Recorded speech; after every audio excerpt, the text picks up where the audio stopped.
तो अभी हम लोग चिबुत में हैं और ये हम लोग भूख लग गया था, रास्ते में खा रहे नींबू तेल और हमारा बेबी और ये छोटा सा नदी उधर है, ब्रिज का बगल में बाइक ले रहे हम लोग का बैग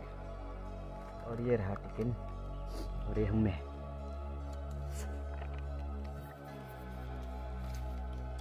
पेप्सी हो गया है तैयार, खाना हो गया खत्म, जो भी है जोश में।